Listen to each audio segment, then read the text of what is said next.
5월 30일 주일 새벽 기도 시작하겠습니다. 우리 사도신경으로 신앙 고백하겠습니다.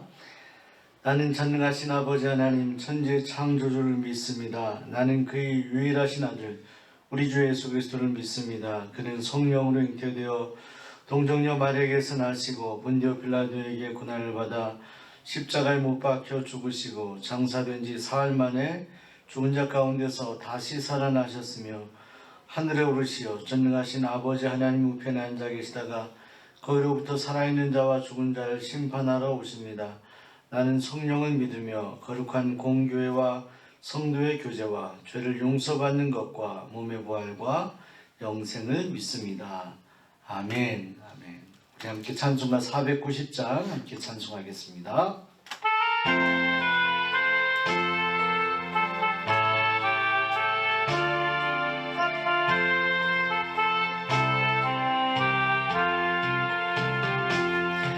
주여 지난 밤 내 꿈에 베었으니 그 꿈 이루어 주옵소서. 밤과 아침에게 시로 보여 주사 항상 은혜를 주옵소서. 나의 놀라운 꿈 정령남이 기는 장차 큰 은혜 받을 편이 나의 놀라운 꿈 정령 이루어져 주님 얼굴을 배우리라. 마음 괴롭고 아파서 낙심될 때 내게 소망을 주셨으며 내가 영광의 주님을 바라보니 앞길 환하게 보이노다.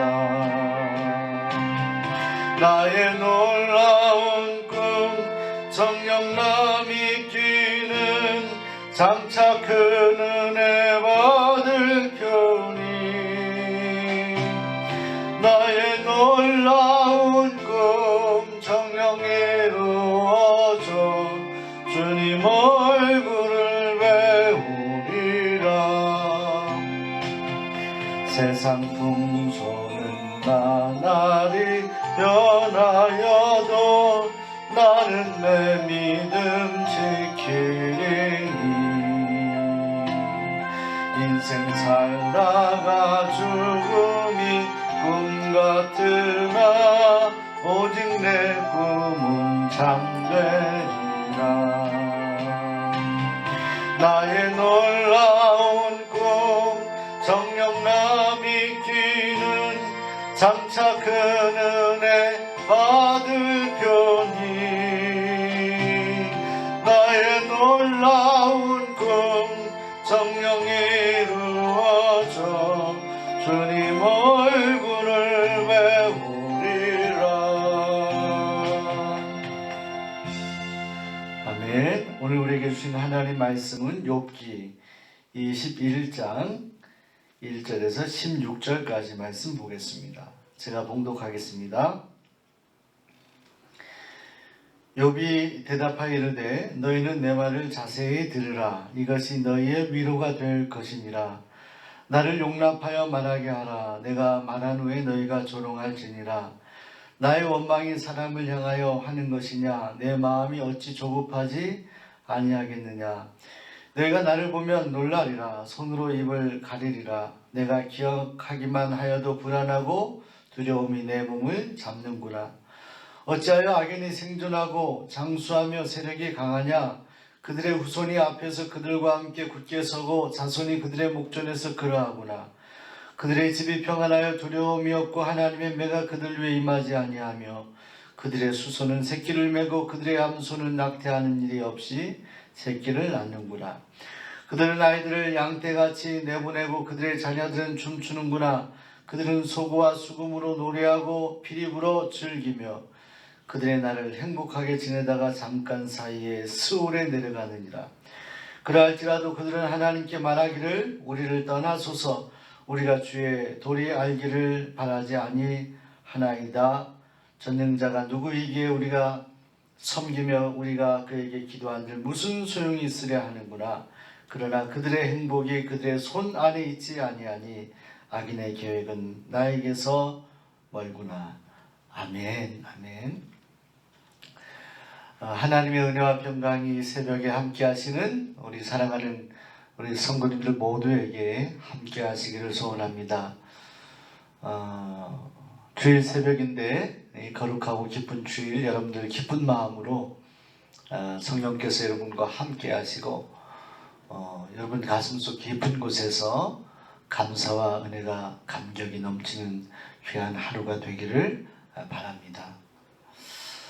오늘 말씀도 욥의 변론입니다.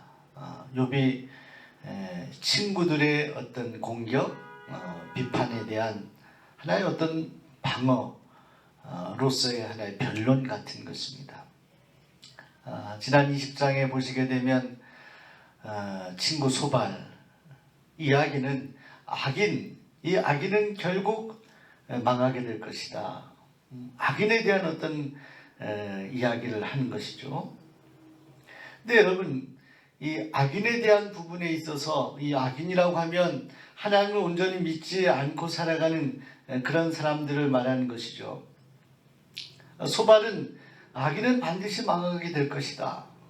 뭐 이런 주장을 하게 되는데 오늘 말씀에서 욥은 그것을 그렇지 않다라고 이야기하는 겁니다.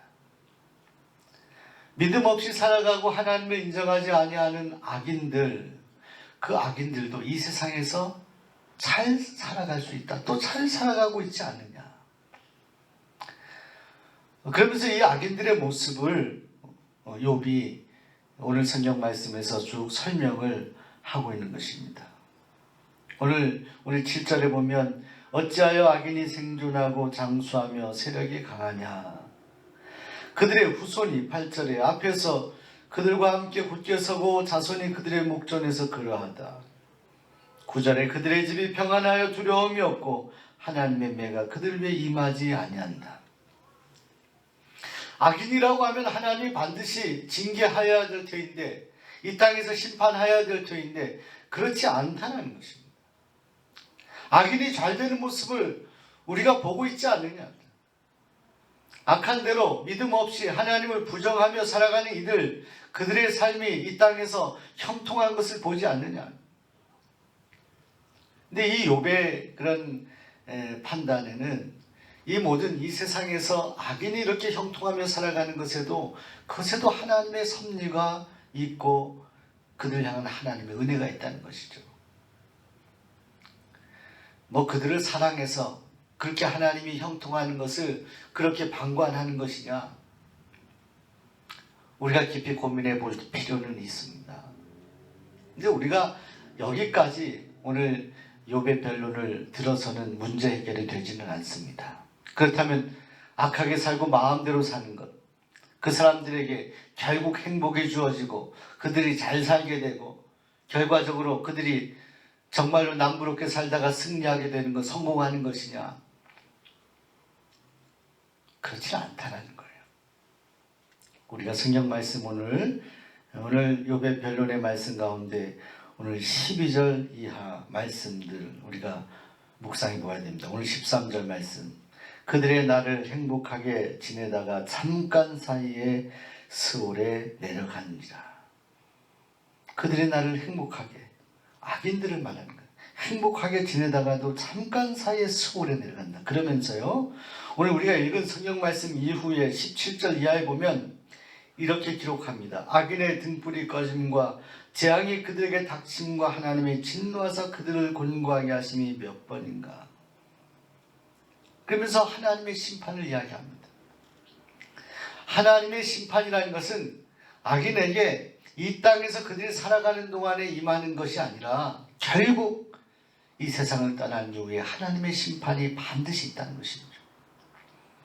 친구들은 인과응보를 주장하는데 그 인과응보, 이 친구들의 주장은 이 땅을 살아가는 현상적인 모습, 우리가 호흡하고 살아가는 이 세상에서의 한정된 모습 안에서 인과응보가 반드시 있다고 주장하는 것이죠. 믿음으로 살아가는 사람에게 고난이 있을 수 없다는 것이죠. 또 악하게 살아가는 사람들은 반드시 징계가 있다는 것이죠. 이 세상을 살아가는 동안에 그렇다는 것입니다. 그러나 오늘 욥의 변론 속에서 이 세상에서 악인들도 얼마든지 형통하게 잘 살아갈 수 있고 그의 자손들이 잘 될 수 있지만 결국 스올에 내려가서 이 세상을 떠난 다음에 하나님의 심판은 반드시 있다는 것입니다. 인과응보가 맞다라는 거예요. 그런데 욥의 인과응보는 이 세상 한정된 우리가 살아가는 동안에서의 인과응보가 아니에요. 이 세상을 떠난 다음에 하나님의 심판이 있다는 거예요. 우리 신약으로 가서 우리가 예수님의 십자가에 달리시는 데를 생각합니다. 이 세상에서 우리가 아무리 죄를 짓고 악하게 살아도 우리가 예수님을 나의 구주로 고백하면 구원을 받는 것입니다. 숨이 멎을 때까지 정말 일평생을 악인으로 살았다 하더라도 마지막 호흡이 멈추는 그 순간 그 전에 회개하고 예수님을 받아들여 영접하면 그때로부터 이제 세상을 떠나서 그에게는 영원한 생명 하나님 나라가 주어진다는 거예요. 문제는 우리가 예수님을 나의 구주로 고백하는 것, 이것이 우리의 생애 가운데 이루어질 수 있다면 우리는 구원받는 인생이 된다는 것이죠. 신앙에 와서도 우리의 삶의 모든 결과는 이 땅에서 주어지는 것이 아니라 이 세상에서 결판나는 것이 아니라 이 세상을 떠난 다음이다. 우리 믿는 성도들에 대한 보상도 마찬가지입니다.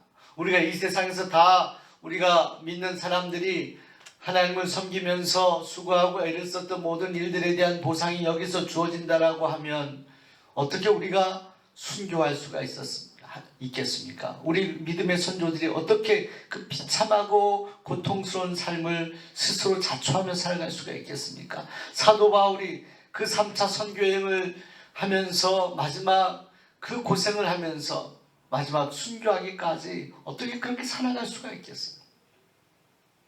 이 세상에서의 모습이 전부라고 한다면 우리가 이 세상에서 하나님께서 정말 믿는 성도들에게 이 세상에서 모든 것을 보상해 주시고 악인은 반드시 이 세상에서 심판한다라고 한다면 지금 돌아가고 있는 이 세상을 우리가 어떻게 판단할 수 있겠습니까? 실제로 악인이 형통한 모습을 보잖아요. 믿지 아니하고 오히려 예수님 믿는 사람을 핍박하고 괴롭히는 사람들이 잘 되는 것을 보잖아요. 부정직한 사람들, 하나님을 떠난 사람들, 비방하는 사람들, 아무렇게나 살면서 남과 경쟁하여 이기기 위해서 남을 짓밟는 사람들이 잘 되고 형통하는 모습을 우리가 어떻게 이해할 수가 있겠습니까? 사랑하는 여러분, 우리가 가는 길과 소위 악인이라고 말하는 사람들이 가는 길은 다른 길입니다. 예수님이 온갖 영화를 다 누리시면서 이 세상을 떠나시지 않았어요. 주님은 십자가의 고통을 당하시고 고난을 당하시면서도 오늘 우리를 구원하시기 위해 그 온갖 고초를 다 당하셨습니다. 이 세상에서의 삶이 전부라고 한다면 주님의 십자가의 죽으심은 너무나 고통스럽고 참으로 해석하기 어려운 일 아니겠습니까? 사랑하는 여러분, 우리가 살아가는 이 세상은 영원한 하나님 나라를 준비하는 과정에 불과합니다. 악인이 형통한다 하더라도 결코 하나님은 악인이 영원히 형통하도록 내버려 두시는 분이 아닙니다. 의인이 고난을 받고 힘든 일을 경험하며 참으로 비참하게 살더라도 그것이 경제적인 문제이든 육신의 고통이든 어떤 문제이든 간에 고통스럽고 힘들게 살더라도 이 세상에서 고통스러울 뿐입니다. 그 이후에 하나님은 반드시 하나님의 자녀들을 보상하시고 축복하십니다. 이것이 욥의 믿음입니다. 그러기에 사랑하는 여러분, 악인의 형통을 부러워하지 마시기 바랍니다. 그 악인들을 향해서 이 세상 잠깐 사는 동안 저들이 누리는 것, 어쩌면 그들이 누리는 것 때문에 그들이 스스로 심판을 자초할 만한 삶을 살아갈 수 있는 것. 누리는 것들, 풍성한 것 때문에 하나님을 잊어버리고 살아간다면 그들은 영원한 그런 나락에 떨어질 수 있는 그런 가장 좋지 않은 선택을 하며 살아가는 인생일 수밖에 없죠. 가장 풍요로운 길이, 가장 심판의 길이 될 수 있다라고 한다면 우리는 그 세속적이고 풍요로운 길을 포기하면서라도 우리는 믿음의 길을 걸어가야 될 것입니다. 아무리 고통스럽고 힘든 일을 우리가 경험하며 살아가더라도 하나님은 반드시 하나님의 때에 보상하신다. 하나님은 선악간에 심판하신다. 그 하나님을 신뢰하며 나아가는 믿음의 사람들이 되시기를 바랍니다. 주신 말씀 기억하며 우리 함께 기도하겠습니다. 오늘 주일 드려지는 모든 예배 가운데 함께하여 주옵소서. 우리 함께 기도하겠습니다. 주여 한번 부르시고 통성으로 함께 기도하겠습니다. 주여 하나님 아버지 감사합니다. 이 새벽에 저희를 불러주시고 기도하게 하시니 감사를 드립니다. 세상의 악인의 형통함을 바라보며 부러워하지 말게 하시고 하나님 아버지 욥의 친구들처럼 하나님께서 악인을 심판하시고 의인에게는 반드시 이 땅에서 보상하신다는 그런 인과응보의 생각들이 이 세상에 살아가는 동안 뿐임을 우리가 기억하게 됩니다. 결국 하나님은 선과 악 간에 보상하시고 심판하시는데 하나님 우리가 이 세상을 떠나 나중에 주님 나아갔을 때 주님께서 우리를 맞아주시고 인정하시며 보상하시고 축복하실 것 기대하는 가운데 이 땅에서의 삶의 현상과 모습 때문에 낙심하지 말게 하여 주옵시고 또 악인의 영통을 부러워하며 살지 말게 하시고 우리가 가야 될 믿음의 길을 지키며 걸어갈 수 있도록 인도하여 주옵소서. 오늘 하나님 아버지 드려지는 모든 주일 예배 가운데 함께 하시고 기쁨과 감사함으로 하나님 앞에 예배하고 찬양하는 귀한 시간이 되게 하여 주옵소서. 예수 그리스도의 거룩하신 이름으로 간절히 기도하옵나이다.